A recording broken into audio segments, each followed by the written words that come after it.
Hi, എല്ലാവരും സുഖമായിരിക്കുന്നു എന്ന് വിചാരിക്കുന്നു. ഇന്നത്തെ വീഡിയോ എൻ്റെ പി ആർ ജേണിയെ പറ്റിയാണ്. എനിക്കെങ്ങനെ പി ആർ കിട്ടി, പി ആറിൻ്റെ ഫസ്റ്റ് സ്റ്റെപ്പ് എന്താ, നമ്മൾ എന്തൊക്കെ ചെയ്യണം പി ആറിന് വേണ്ടി അപ്ലൈ ചെയ്യുന്ന സമയത്ത് എന്നുള്ള ഒരുപാട് ക്വസ്റ്റ്യൻസ് എനിക്ക് ഇൻസ്റ്റാഗ്രാമിൽ വരാറുണ്ട്. ആ ഒരു ഇതിൽ നിന്നാണ് ഞാൻ വിചാരിച്ചത് I make A video.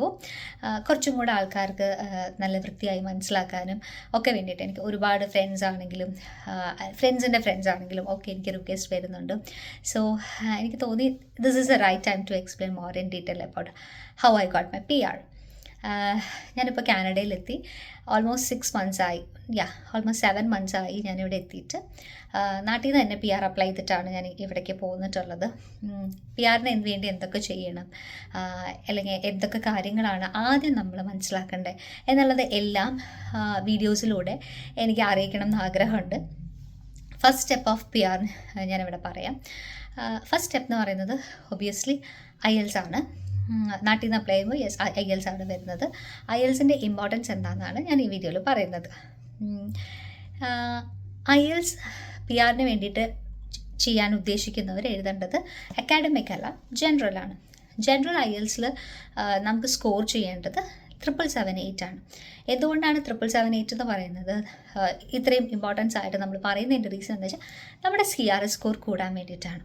CRS സ്കോറിൻ്റെ അടിസ്ഥാനത്തിലാണ് നമുക്ക് ഇൻവിറ്റേഷൻ വരുന്നത്, കാനഡയിൽ നിന്നുള്ള ഇൻവിറ്റേഷൻ വരുന്നത്. സോ CRS സ്കോർ കൂട്ടുക എന്നുള്ളതാണ് നമ്മുടെ ഫസ്റ്റ് സ്റ്റേജ്. ആ CRS സ്കോർ കൂട്ടാൻ വേണ്ടിയിട്ട് നമുക്ക് ചെയ്യാൻ പറ്റുന്ന, നമ്മുടെ പാർട്ടിൽ നിന്ന് ചെയ്യാൻ പറ്റുന്ന ഒരു ഇമ്പോർട്ടൻറ്റ് അല്ലെങ്കിൽ ഒന്ന് തന്നെ എനിക്ക് പറയാം. ബാക്കിയുള്ളതൊന്നും നമുക്ക് പറ്റില്ല. എക്സ്പീരിയൻസ് ഉണ്ട്, അത് നമുക്ക് കൂട്ടാം. അല്ലാതെ നമുക്കൊന്നും വലുതായിട്ട് നമ്മുടെ ഭാഗത്തുനിന്ന് ചെയ്യാനില്ലെന്ന് തന്നെയാണ് എൻ്റെ വിശ്വാസം. അപ്പോൾ നമുക്ക് IELTS ആണ് ആകെ നമ്മുടെ കയ്യിലുള്ള പാർട്ട്. എങ്ങനെ IELTSൻ്റെ സ്കോർ കൂട്ടാം എന്നുള്ളത്. IELTS നമ്മൾ പ്രിപ്പയർ ചെയ്യുമ്പോൾ എപ്പോഴും ചിന്തിക്കുക നല്ല സ്കോർ കിട്ടുക, അതായത് 778 കിട്ടുക, ഒന്നില്ലെങ്കിൽ 778 ഓർ അതിൻ്റെ എബോവ് കിട്ടുക എന്നുള്ളത് തന്നെ ആയിരിക്കണം നമ്മുടെ ഫസ്റ്റ് ആയിട്ടുള്ള ഒരു ക്രൈറ്റീരിയ.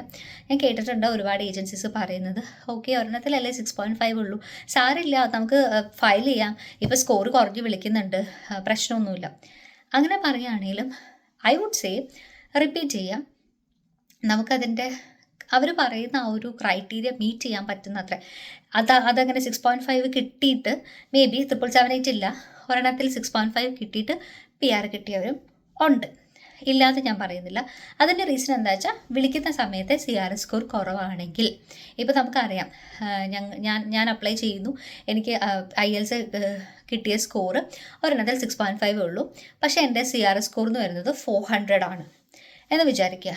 ലക്കിലി നെക്സ്റ്റ് ഡ്രോ 400 സംതിങ്ങോ 300 വിളിച്ചിരുന്നെങ്കിൽ നമ്മൾ അതിൽ കയറിപ്പോവും. അപ്പോൾ ആ ഒരു ടൈമിൽ അത്രയാണ് വിളിക്കുന്നതെങ്കിൽ ഓക്കെ, നിങ്ങൾക്ക് പൂളിൽ എൻ്റർ ആവാൻ വേണ്ടിയിട്ട് 6.5 ഇസ് ഇനഫ്. ഏതെങ്കിലും ഒരു സ്കോർ കിട്ടിയാൽ മതി നമുക്ക് പൂളിൽ എൻ്റർ ആവാൻ. ബട്ട് ഐ വുഡ് സേ പൂളിൽ എൻ്റർ ആവുക, നമ്മുടെ സ്കോർ നമ്മൾ ചെക്ക് ചെയ്യുക. CRS സ്കോർ നമുക്ക് ഇത്രയും നാളായിട്ട് 2000 അല്ലെങ്കിൽ പണ്ട് തൊട്ട് നമ്മുടെ തൊട്ട് മുന്നത്തെ ഡ്രോ എത്രയാണെന്ന് വരെ ഉള്ളത് നമുക്ക് ഓൺലൈനിൽ ചെക്ക് ചെയ്യാൻ പറ്റും. ജസ്റ്റ് ചെക്ക് ചെയ്യാം, നോക്കുക ഇങ്ങനെയുള്ള സ്കോർ കൊണ്ട് എനിക്ക് കിട്ടാൻ ചാൻസ് ഉണ്ടോ, മേ ബി ഇപ്പം കുറഞ്ഞാണോ വിളിക്കുന്നത്, എന്തെങ്കിലും കാറ്റഗറി ബേസിൽ ഞാൻ പെടുവോ എന്നുള്ളതെല്ലാം ചെക്ക് ചെയ്യാം. അങ്ങനെ ഇല്ല എന്ന് നിങ്ങൾക്ക് തോന്നുകയാണെങ്കിൽ ഡെഫിനറ്റ്ലി ഗോ ആൻഡ് റിപ്പീറ്റ് ചെയ്യുക. അതിപ്പോൾ ഏജൻസി പറയുകയാണ് എങ്കിൽ പോലും റിപ്പീറ്റ് ചെയ്യാൻ ഞാൻ പറയും. കാരണം ഇപ്പോഴത്തെ കേസസിൽ പി ആർ കിട്ടുക എന്ന് പറയുന്നത് ബുദ്ധിമുട്ടായിട്ടുള്ള കാര്യമാണ്, ഭയങ്കര കോമ്പറ്റീഷൻ കൂടുതലാണ്. സോ നമ്മുടെ ഭാഗം ഞാൻ നേരത്തെ പറഞ്ഞ പോലെ IELTS ആണ് നമ്മുടെ ഭാഗത്തു നിന്ന് നമുക്ക് ബൂസ്റ്റ് ചെയ്യാൻ പറ്റുന്ന മെയിൻ ആയിട്ടുള്ള ഒരു കാര്യം. സോ IELTS നമ്മൾ ബൂസ്റ്റ് ചെയ്യുക, ഒന്നും കൂടെ റിപ്പീറ്റ് ചെയ്യുക. അതവിടെ കിടന്നോട്ടെ, നേരത്തെ കിട്ടിയിട്ടുള്ള IELTS സ്കോർ അവിടെ തന്നെ കിടന്നോട്ടെ. നിങ്ങൾ പൂളിൽ എൻ്റർ ആണ്, അഥവാ നിങ്ങൾക്ക് എന്തെങ്കിലും ഭാഗ്യത്തിന് അല്ലെങ്കിൽ പെട്ടെന്ന് ഡ്രോ വിളിച്ചത് കുറഞ്ഞു എന്നുള്ള സെൻസ് ഉണ്ടെങ്കിൽ നമുക്ക് അതിൽ കയറി പോവാം. അതുകൊണ്ട് ഞാൻ റിപ്പീറ്റ് ചെയ്യുന്നത് കൊണ്ട് എനിക്ക് കിട്ടാതെ ആവോ, ഇതിൽ കുറവുള്ള സ്കോറുള്ളവർക്ക് കിട്ടിപ്പോൾ അങ്ങനെ ചിന്തിക്കരുത്. റിപ്പീറ്റ് ചെയ്തില്ലെങ്കിലും നിങ്ങൾ അവിടെ പൂളിൽ തന്നെ ഉണ്ടാവും. നിങ്ങളുടെ സ്കോർ എത്രയാണോ അതിൻ്റെ അടുത്ത് നിങ്ങൾക്ക് വന്നിട്ടുണ്ടെങ്കിൽ അത് കിട്ടും, ഇല്ല എങ്കിൽ റിപ്പീറ്റ് ചെയ്യാം. Why I am saying is this എന്ന് വെച്ച് കഴിഞ്ഞാൽ ഞാൻ ആദ്യം IELTS എഴുതിയ സമയത്ത് എനിക്ക് 778 മീറ്റ് ചെയ്തിട്ടില്ലായിരുന്നു. എൻ്റെ സ്കോർ എന്ന് പറയുന്നത് 7.5, 7 ആൻഡ് 6.5. അപ്പോൾ ഞാൻ വിചാരിച്ചു ഓക്കെ ഒരെണ്ണത്തിൽ 8 ഉണ്ട്, അപ്പോൾ 6.5 കുറഞ്ഞാലും ബാലൻസ് ആയല്ലോ എന്നാണ് രണ്ടെണ്ണത്തിൽ 8 സംതിങ് എന്തോ ഉണ്ടായിരുന്നു. സോ അങ്ങനെയായിരുന്നു എൻ്റെ മനസ്സിലുള്ള തോട്ട് ആ സമയത്ത്. ഒരെണ്ണത്തിൽ കുറഞ്ഞാൽ എന്താ, മറ്റേതിൽ 777-8 പകരം ഒരു 0.5 കൂടുതലില്ലേ, അപ്പോൾ അത് ബാലൻസ് ആവില്ലേ എന്നൊക്കെയുള്ള തോട്ടായിരുന്നു. അതെൻ്റെ മണ്ടൻ തോട്ടാണ്. അങ്ങനെയായിരുന്നു ഞാൻ വിചാരിച്ചത്. അപ്പോഴത്തെ എൻ്റെ സ്കോർ ഞാൻ കാൽക്കുലേറ്റ് ചെയ്തപ്പോൾ എനിക്ക് 414 വന്നത്, 414. അപ്പോൾ ഞാൻ വിചാരിച്ചു ഓക്കെ, ഇത് പോരാ, 450 എബോ വേണം. ഞാൻ എന്തായാലും അതിന് വേണ്ടിയിട്ട് എഫേർട്ട് ഇട്ടു. So I repeat it. നമ്മൾ റിപ്പീറ്റ് ചെയ്യുന്നതുകൊണ്ട് മോശം വിചാരിക്കേണ്ട, അയ്യോ ഇത് കിട്ടിയില്ലല്ലോ എന്നുള്ളതൊന്നും വിചാരിക്കേണ്ട. റിപ്പീറ്റ് ചെയ്യാം, നമുക്ക് കിട്ടുന്നത് വരെ റിപ്പീറ്റ് ചെയ്യാം. ഇതാണ് നിങ്ങൾ ഉദ്ദേശിക്കുന്നതെങ്കിൽ. ഞാൻ റിപ്പീറ്റ് ചെയ്തു നല്ലപോലെ വീണ്ടും വീണ്ടും. എവിടെയാണ് എനിക്ക് കിട്ടാത്തത്, എനിക്ക് റൈറ്റിംഗ് ആയിരുന്നു ബുദ്ധിമുട്ടുണ്ടായിരുന്നത്. കാരണം ആ ഒരു ടൈം പീരീഡിൽ എനിക്കത് എല്ലാം കൂടെ അങ്ങ് ഇമ്പ്രസ് ചെയ്യുന്ന രീതിയിൽ, അല്ലെങ്കിൽ മേ ബി 7 കിട്ടുന്ന രീതിയിൽ എനിക്ക് എഴുതാൻ പറ്റുന്നുണ്ടായിരുന്നില്ല. എപ്പോഴും എനിക്ക് ടൈം ഷോർട്ടായിട്ട് തോന്നുന്നുണ്ട്. അങ്ങനെ ആവുമ്പോൾ നമ്മളത് സ്വയം മനസ്സിലാക്കുക, എവിടെയാണ് നമ്മുടെ പ്രശ്നമുള്ളത്. ചിലർക്ക് ലിസണിങ് ആവാം, ചിലർക്ക് റീഡിങ് ആവാം. ഓരോരുത്തർക്കും ഡിഫറെൻ്റ് ആണ്. അപ്പം നമ്മൾ എവിടെയാണ് കുറവുള്ളത് നോക്കുക, അത് വീണ്ടും വീണ്ടും വീണ്ടും നന്നായിട്ട് റിപ്പീറ്റ് ചെയ്യുക. അതിൽ നമ്മൾ കോൺഫിഡൻ്റ് ആവുന്നത് വരെ റിപ്പീറ്റ് ചെയ്യുക. നെക്സ്റ്റ് അങ്ങനെ എഴുതി കഴിഞ്ഞപ്പോൾ എനിക്ക് കിട്ടിയ നെക്സ്റ്റ് സ്കോർ എന്ന് പറയുന്നത് 478. 478 വരാനുള്ള റീസൺ എന്താണെന്ന് വെച്ചാൽ, എൻ്റെ ഈ ഒരു 6.5 എന്നുള്ള ഭാഗത്ത് നിന്ന് എനിക്ക് പിന്നീട് കിട്ടിയ സ്കോർ 8.5, 8.5, 7.5 ആൻഡ് 7. അതുകൊണ്ടാണ് എനിക്ക് ഇത്രയും കൂടിയത് സ്കോർ. സോ ഡെഫിനറ്റ്ലി ഞാൻ പറയും IELTS ഭയങ്കര ഇമ്പോർട്ടൻ്റ് ആണ്. ഓൾമോസ്റ്റ് 414 കിടന്ന ആൾ 478 വരണമെങ്കിൽ അതൊരു ഓൾമോസ്റ്റ് 50 മാർക്സിൻ്റെ മേലെയാണ് വരുന്നത്. അതായത് 777-8 കിട്ടിയാൽ മാത്രം മതി, അതായത് ഒരു 8.5 വേണം നിർബന്ധമില്ല. അത്ര കിട്ടിയാൽ പോലും നമുക്ക് 50 മാർക്സിൻ്റെ ഒരു ഇൻക്രീസ് അല്ലെങ്കിൽ ഒരു ഹൈക്ക് ഉണ്ടാവും. സോ അതാണ് IELTSൻ്റെ ഇമ്പോർട്ടൻസ്. പിന്നെ നമ്മളിപ്പം പ്രൈമറി ആയിട്ട് അപ്ലൈ ചെയ്യാണ്, സ്പൗസും കൂടെ ഉണ്ട്. അപ്പോൾ സ്പൗസിന് നമ്മൾ എന്തായാലും പറയും IELTS എഴുതണം എന്ന് പറയും. സോ IELTS എഴുതാൻ വേണ്ടിയിട്ട് അവർ നോക്കുമ്പോൾ ഏജൻസീസ് പറയാറുണ്ട്, നിങ്ങൾ 777-8 മീറ്റ് ചെയ്യുക, സ്പൗസ് ഇപ്പോൾ എന്തെങ്കിലും എഴുതിയാൽ മതി. ഐ വുഡ് സേ സ്പൗസും 777 മീറ്റ് ചെയ്യുക. കാരണം നമ്മുടെ സ്കോർ കൂടുകയാണെന്നുള്ളതാണ് നമ്മുടെ അൾട്ടിമേറ്റ് എയിം. സ്പൗസിന് അത് മീറ്റ് ചെയ്യാൻ പറ്റുമെങ്കിൽ അത് നല്ല കാര്യമാണ്. കാരണം നമുക്ക് എപ്പോഴും നല്ല സ്കോർ കിട്ടിക്കഴിഞ്ഞാൽ നമ്മുടെ ചാൻസസ് ഓഫ് ഗെറ്റിംഗ് ഇൻവിറ്റേഷൻ എന്ന് പറയുന്നത് കൂടുതലായിരിക്കും. സോ അങ്ങനെ സ്പൗസും നിങ്ങളെ സപ്പോർട്ട് ചെയ്യുന്നുണ്ടെങ്കിൽ സ്പൗസിൻ്റെ അടുത്തും പറയാം, നല്ല രീതിയിൽ തന്നെ സ്കോർ അറ്റൈൻ ചെയ്യാൻ നോക്കുക. മിനിമം ഉണ്ടെങ്കിലും കിട്ടില്ല എന്നല്ല, അതിൽ നിന്ന് കൂടിക്കഴിയുമ്പോൾ അത് ഈ ഓവറോൾ CRS സ്കോറിനെ ഇൻക്രീസ് ചെയ്യുകയാണ് ചെയ്യുന്നത്. അപ്പോൾ അത് ഇൻക്രീസ് ചെയ്യുന്നതല്ലേ നല്ലത്. അങ്ങനെയുള്ളൊരു തോട്ട്, അതാണ് ഞാൻ എൻ്റെ ജേർണിയിൽ നിന്ന് മനസ്സിലാക്കിയിട്ടുള്ളത്. നെക്സ്റ്റ് എൻ്റെ ഒരു ബ്രീഫ് പറയാം. എപ്പോഴാണ് ഞാൻ സ്റ്റാർട്ട് ചെയ്തത്, എത്ര സമയം എടുത്തു, നെക്സ്റ്റ് വരുന്ന ക്വസ്റ്റ്യൻസ് ആണിത്. ശരിക്കും PR-ന് 6 മാസം കൊണ്ട് PR കിട്ടുമോ, അങ്ങനെയുള്ള ക്വസ്റ്റ്യൻസ് എനിക്ക് വരുന്നുണ്ട്. എൻ്റെ കാര്യം ഞാൻ പറയാം. ഞാൻ PR സ്റ്റാർട്ട് ചെയ്തത് കോവിഡൊക്കെ കഴിയുന്ന ആ ഒരു എൻഡ് ടൈമിലായിരുന്നു. ഞാനത് അപ്പോഴും ഞാൻ പൂളിൽ എൻ്റർ ആയിട്ടില്ല. ഞാൻ ജസ്റ്റ് തോട്ട് ഉണ്ടായി PR-ന് അപ്ലൈ ചെയ്യാം എന്നുള്ളൊരു തോട്ട് വന്നത് ആ ടൈമിലായിരുന്നു. പതുക്കെ ഞാൻ എൻ്റെ പ്രോസസ്സിങ് സ്റ്റാർട്ട് ചെയ്തു. നമുക്ക് PR-ന് വേണ്ടിയിട്ട് ഒരുപാട് പേപ്പർ വർക്ക്സും അല്ലെങ്കിൽ ഒരുപാട് കാര്യങ്ങളൊക്കെ ചെയ്യണം. അതിൽ ഫസ്റ്റാണ് IELTS. നമ്മൾ PR ഉദ്ദേശിക്കുന്നുണ്ടെങ്കിൽ ആദ്യം തന്നെ IELTS ചെയ്യാം. Next one is PES. ഈ 2 സാധനം ചെയ്താലാണ് നമുക്ക് പൂളിൽ എൻ്റർ ആവാൻ പറ്റും. ബാക്കിയുള്ളതൊക്കെ വൺസ് നമുക്ക് ഇൻവിറ്റേഷൻ കിട്ടിക്കഴിഞ്ഞിട്ട് നമ്മൾ അപ്ലോഡ് ചെയ്യേണ്ട കാര്യങ്ങളാണ്. അപ്പോൾ ഈ IELTS പ്രിപ്പയർ ചെയ്യുക, PESഉം ചെയ്യുന്നത്, ഇതൊക്കെ ഞാൻ സ്റ്റാർട്ട് ചെയ്തത് എൻഡ് ഓഫ് ദ കോവിഡ്. അപ്പോൾ ഡ്രോസ് ഒന്നും വിളിച്ചിട്ടില്ല. ഞാൻ PR-ന് വേണ്ടി അപ്ലൈ ചെയ്യുന്ന സമയത്ത് പോസ് ചെയ്തിരിക്കുകയായിരുന്നു. ഓൾമോസ്റ്റ് 2 years PR-ൻ്റെ ഇൻവിറ്റേഷൻസ് പോസ് ചെയ്ത സമയത്താണ് ഞാൻ സ്റ്റാർട്ട് ചെയ്തത്. ഞാൻ സ്റ്റാർട്ട് ചെയ്ത് ഓൾമോസ്റ്റ് 3-4 months ഒക്കെ കഴിഞ്ഞിട്ടാണ്, അതായത് വൺസ് ഞാൻ പൂളിൽ എൻ്റർ ആവുന്ന ആ ഒരു ഏകദേശം ഒരു ടൈം ആയപ്പോഴാണ് ഇൻവിറ്റേഷൻസ് വിളിച്ചു തുടങ്ങിയത്. അപ്പോൾ ഇൻവിറ്റേഷൻ വിളിച്ചപ്പോൾ ഫസ്റ്റ് ഇൻവിറ്റേഷൻ വന്നത് ഓൾമോസ്റ്റ് 500 സംതിങ് ആയിരുന്നു. അതെന്ന് പറയുന്നത് ഭയങ്കര ഹൈ ആയിരുന്നു. അത്രയും നാളത്തെ കനേഡിയൻ ഹിസ്റ്ററിയിൽ 500 സംതിങ് എക്സ്പ്രസ് എൻട്രിയിൽ വിളിക്കുക എന്ന് പറയുന്നത് അങ്ങനെ ഒരു ആദ്യമായിട്ടുള്ളൊരു കാര്യമായിരുന്നു. അപ്പോൾ ഞാൻ വിചാരിച്ചു ഓക്കെ, പെട്ടെന്നൊന്നും കിട്ടില്ല. ഈ 500-ൽ നിന്ന് എൻ്റെ സ്കോറിലെത്തുക 478 എന്നെത്തുക എന്ന് പറയുന്നത് ഒരുപാട് സമയമെടുക്കും. അത് ഞാൻ ഓൾറെഡി മനസ്സിൽ പ്രിപ്പയർ ചെയ്തു. അപ്പോൾ വെയിറ്റ് ചെയ്തു ഞാൻ. എല്ലാ 13 days നെക്സ്റ്റ് ഡ്രോ വരിക. അതിൽ ഇനിയിപ്പോൾ എന്തെങ്കിലും റിലേറ്റഡ് സംതിങ്, ഇപ്പോൾ ഒരു പോസ് വരികയാണ്, ഇപ്പോൾ ഇവിടുത്തെ ആൾക്കാർ കുറഞ്ഞു, ഞാൻ വന്ന ആദ്യ സമയത്തൊക്കെ നമുക്ക് കാനഡയിൽ എന്തൊക്കെയോ ഇഷ്യൂസ് കാരണം ചില പോസസ് വന്നിട്ടുണ്ട്. നവംബറിലൊന്നും ഡ്രോസേ വിളിക്കാതിരുന്ന സമയമുണ്ട്. അങ്ങനെ ഇഷ്യൂസ് ഇല്ലെങ്കിൽ എവറി 13 days, ഓരോ 13 days കൂടുമ്പോൾ വെനസ്ഡേസിലാണ് നമുക്ക് ഈ അടുത്ത CRS സ്കോർ എത്രയാണെന്നുള്ളത് അറിയാൻ പറ്റും. ഓരോന്ന് കുറഞ്ഞു വരും. അങ്ങനെ ഞാൻ വെയിറ്റ് ചെയ്തു. ഓൾമോസ്റ്റ് കുറഞ്ഞു 480, 4.5 ആ ഒരു റേഞ്ച് എത്തി. അത് അപ്പോഴേക്കും ഓൾമോസ്റ്റ് 1 year കഴിഞ്ഞു. 1 year കഴിഞ്ഞു ഞാൻ എൻ്റെ പ്രോസസ്സിങ് സ്റ്റാർട്ട് ചെയ്തിട്ട്. പൂളിൽ എൻ്റർ ആയിട്ടല്ല, പ്രോസസ്സിങ് സ്റ്റാർട്ട് ചെയ്തിട്ട് 1 year ഓൾമോസ്റ്റ് കഴിഞ്ഞിരുന്നു. ദെൻ 2023 ഫെബ്രുവരിയിൽ എനിക്ക് PNP കിട്ടി. ഒണ്ടാരിയോ PNPയുടെ ഇൻവിറ്റേഷൻ കിട്ടി. നമുക്ക് ഈ PR തന്നെ 2-3 പാത്ത്, കുറേ പാത്വേസ് ഉണ്ട്.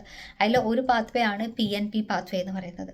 PNP പാത്വേ എക്സ്പ്രസ് എൻട്രി ഉള്ളത്. അതിൽ PNP, ഒണ്ടാരിയോ PNP തന്നെ ഇൻവിറ്റേഷൻ എനിക്ക് വന്നു. അപ്പോൾ ഞാൻ നോക്കിയപ്പോൾ CRS സ്കോർ ഓൾമോസ്റ്റ് 480 സംതിങ് ആയി എക്സ്പ്രസ് എൻട്രിയിൽ. PNP ഈസ് ഗുഡ്, PNP കുഴപ്പമുണ്ടെന്നല്ല, ഒണ്ടാരിയോ ആയിരുന്നു വന്നത്, എനിക്ക് ചൂസ് ചെയ്യായിരുന്നു. ഞാൻ വിചാരിച്ചു എന്തായാലും ഇത്രയും നാൾ വെയിറ്റ് ചെയ്തു, സോ കുറച്ചുകൂടെ വെയിറ്റ് ചെയ്തിട്ട് എന്തായാലും എൻ്റെ സ്കോർ എത്താറായി. ഓൾമോസ്റ്റ് 5 to 6 സ്കോർ താന്നു കഴിഞ്ഞാൽ എൻ്റെ സ്കോർ എത്തും. അപ്പോൾ ഞാൻ ഏജൻസിയോടൊക്കെ അന്വേഷിച്ചു, ഞാനത് റിജക്റ്റ് ചെയ്താൽ കുഴപ്പമുണ്ടോ, ഞാൻ ജസ്റ്റ് റിജക്റ്റ് ചെയ്യാണ്, ഇനി വരുന്ന PNPs ഞാൻ സ്കോർ നോക്കട്ടെ, എനിക്ക് എക്സ്പ്രസ് എൻട്രി കിട്ടിയില്ലെങ്കിൽ ഞാൻ PNP സെലക്ട് ചെയ്യാമെന്ന്. അങ്ങനെ നമ്മൾ PNP എടുത്തു കഴിഞ്ഞാൽ പിന്നെ നമുക്ക് എക്സ്പ്രസ് എൻട്രി കിട്ടില്ല നമ്മുടെ സ്കോറൊക്കെ എത്തിയാലും. അതുകൊണ്ടാണ് ഞാൻ അത് റിജക്റ്റ് ചെയ്തത്. ഞാനത് എടുത്തില്ല. ഫെബ്രുവരിയിൽ വന്ന PNP എടുത്തില്ല. അതിനുശേഷം വീണ്ടും 2-3-4 PNPs വന്നു. ഒണ്ടാരിയോ PNP എൻ്റെ സ്കോറിനേക്കാൾ കുറവുള്ള PNPs വന്നിരുന്നു. പക്ഷെ അതിൽ ഞാൻ ഇന്നായില്ല, ആദ്യം റിജക്റ്റ് ആയതുകൊണ്ട്. അപ്പോൾ എനിക്ക് ചെറിയൊരു റിഗ്രറ്റ് വന്നു. കാരണം അത് കഴിഞ്ഞൊരു ഓൾമോസ്റ്റ് 2 months കഴിഞ്ഞു, 3 months കഴിഞ്ഞു. ഈ 485 കിടന്ന സാധനം വീണ്ടും കൂടുകയല്ലാതെ അതിൽ നിന്ന് കുറയുന്നുണ്ടായിരുന്നില്ല. അപ്പോൾ എനിക്ക് തോന്നി ഞാൻ ചെയ്ത കാര്യം തെറ്റായിപ്പോയോ. കാരണം ഓൾറെഡി എനിക്ക് PNP കിട്ടിയതാണ്, ഞാനത് റിജക്റ്റ് ചെയ്തു. ഇപ്പോൾ ഇത് 4 മാസം ആവാറായി, എനിക്ക് ഇൻവിറ്റേഷൻസ് ഒന്നും വരുന്നില്ല. അപ്പോൾ ഞാൻ ഏജൻസിനെ വിളിച്ചു പറഞ്ഞു, എനിക്കിതുവരെ ബാക്കിയുള്ള PNPs എനിക്ക് വന്നില്ല. ഇനിയുള്ള PNPയിൽ ഞാൻ ആദ്യത്തെ റിജക്റ്റ് ആയത് കൊണ്ടാണോ, ഞാൻ വേണ്ടാന്ന് വെച്ചുകൊണ്ടാണോ അവരെന്നെ സെലക്ട് ചെയ്യാത്തത് എന്നുള്ള ഒരു കുറേ തോട്ട്സൊക്കെ എനിക്കുണ്ടായിരുന്നു. അതുകൊണ്ട് അങ്ങനെയൊന്നുമില്ല. ഞാൻ പറഞ്ഞു ഇനിയുള്ള പ്രൊഫൈൽ, ഇനിയൊരു PNP വരുന്ന സമയത്ത് എനിക്കതിൽ കിട്ടുന്ന പോലെ എൻ്റെ പ്രൊഫൈലൊന്ന് വെക്കണം എന്ന് പറഞ്ഞു. അത് കാരണം എനിക്ക് ഭയങ്കര ടെൻഷനായി. കാരണം എനിക്ക് ഓൾറെഡി കൈ കിട്ടിയ സാധനമാണ്, ഞാനായിട്ട് വേണ്ടാന്ന് വെച്ചതാണ്, എന്തിനാ അങ്ങനെ ചെയ്തതെന്നൊക്കെ ഉള്ളൊരു തോട്ട് എനിക്ക് വന്നു. പിന്നെ കുറച്ച് നാൾ PNP എനിക്ക് തോന്നുന്നുണ്ടായിരുന്നു വിളിച്ചുമില്ല. എനിക്ക് PNPന്ന് പിന്നെ ഡ്രോ വന്നില്ല. പിന്നെ ഒരു ജൂണിലാണ്, അതായത് ഫെബ്രുവരി കഴിഞ്ഞു ഓൾമോസ്റ്റ് ജൂൺ വരെ ഞാൻ വെയിറ്റ് ചെയ്തു. അപ്പോഴും എക്സ്പ്രസ് എൻട്രി ഡ്രോ കുറയുന്നില്ല. പിന്നെ എന്തുണ്ടായെന്ന് വെച്ചാൽ ആദ്യമായിട്ട് കാറ്റഗറി ബേസ്ഡ് ഡ്രോസ് വിളിക്കാൻ തുടങ്ങി കാനഡയിൽ നിന്ന്. ബാക്ക് ഹോം ഞാൻ ഡെൻറ്റിസ്റ്റ് ആയതുകൊണ്ട് ഹെൽത്ത് കെയർ പ്രൊഫഷനിലുള്ള കാറ്റഗറി ബേസിൽ ഫസ്റ്റത്തെ കാറ്റഗറി ബേസിൽ തന്നെ ഞാൻ ഇന്നായി. ആദ്യത്തെ ഡ്രോ വിളിച്ചത് 476 എബോവ് ഉള്ള ആൾക്കാർക്കായിരുന്നു. അങ്ങനെയുള്ള ഡ്രോയിലാണ് ഞാൻ ഇന്നായത്. കാറ്റഗറി ബേസ്ഡ് എന്ന് പറഞ്ഞാലും അത് that comes under the express entry category. അപ്പോൾ PNPയുടെ അത്രയും ലെങ്തി പ്രോസസ്സ് അല്ല എക്സ്പ്രസ് എൻട്രി കാറ്റഗറി വരുന്നത്. അപ്പോൾ ഞാനത് ഇൻവിറ്റേഷൻ കിട്ടി, ഭയങ്കര ഹാപ്പിയായി. കാരണം ഞാനൊരു ഹോപ്പായിട്ട് ഇങ്ങനെ ഇരിക്കുകയായിരുന്നു, ഇനിയിപ്പോൾ PNP വിളിക്കുമോ, അല്ലെങ്കിൽ എക്സ്പ്രസ് എൻട്രി ഇനി ഡ്രോ കുറഞ്ഞില്ലല്ലോ, ഇനി എന്ത് ചെയ്യും എന്നുള്ളൊരു കൺഫ്യൂസ്ഡ് ഉള്ള ഡെലൈമ സിറ്റുവേഷനിലായിരുന്നു. പക്ഷെ അത് കിട്ടിയപ്പോൾ ഭയങ്കര ഹാപ്പിയായി. വൺസ് എനിക്ക് ഇൻവിറ്റേഷൻ കിട്ടിയിട്ട് ഓൾമോസ്റ്റ് 6 months എടുത്തുള്ളൂ എൻ്റെ കയ്യിലോട്ട് എൻ്റെ COPR കിട്ടാൻ വേണ്ടിയിട്ട്. ഇതാണ് എൻ്റെ ഒരു ബ്രീഫ് ആയിട്ടുള്ളൊരു ജേർണി. എനിക്ക് ഇത്രയും സമയം എടുത്തു, അല്ലെങ്കിൽ ഞാൻ 1.5 year എടുത്തു എന്ന് വിചാരിച്ചിട്ട് എല്ലാവർക്കും അത്രയും സമയം എടുക്കണമെന്നില്ല. ഫോർ എക്സാമ്പിൾ, എനിക്ക് കിട്ടിയ 478 സ്കോറ് ഞാൻ 1 കൊല്ലം മുന്നേ എടുത്തതാണ്. പക്ഷെ അത്രയും നാളായിട്ട് ഡ്രോ വിളിക്കാത്തത് കൊണ്ടാണ് എനിക്കത് കിട്ടാൻ. പക്ഷേ എന്നേക്കാൾ ഒരു 2 മാസം മുന്നേ ആ സ്കോർ കിട്ടിയ ആൾക്കാർ പൂളിലുണ്ടെങ്കിൽ അവർ വിത്തിൻ 2 weeks അല്ലെങ്കിൽ 2 months അവർക്ക് PR-ൻ്റെ ഇൻവിറ്റേഷൻ വരികയാണ്. സോ അത് നമുക്ക് ഒരാളും ഇപ്പോൾ ഒരു ഏജൻസിക്കും പറയാൻ പറ്റില്ല നിങ്ങൾക്ക് ഇപ്പം കിട്ടും, ഇയാൾക്ക് കിട്ടിയ പോലെ തന്നെ അയാൾക്ക് കിട്ടുക അല്ല.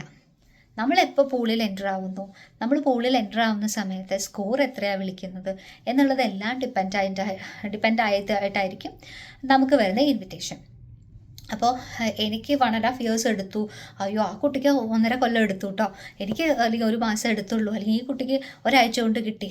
അതെല്ലാം കിട്ടുന്നതിൻ്റെ റീസൺ ഇതാണ്. നമ്മൾ ആ എൻ്റർ ആവുന്ന ഒരു ടൈമും കൂടെയാണ് അതിനെ ഡിപ്പെൻഡ് ചെയ്യുന്നത്. അല്ലാതെ സ്കോർ കൊണ്ടാവണം എന്നില്ല.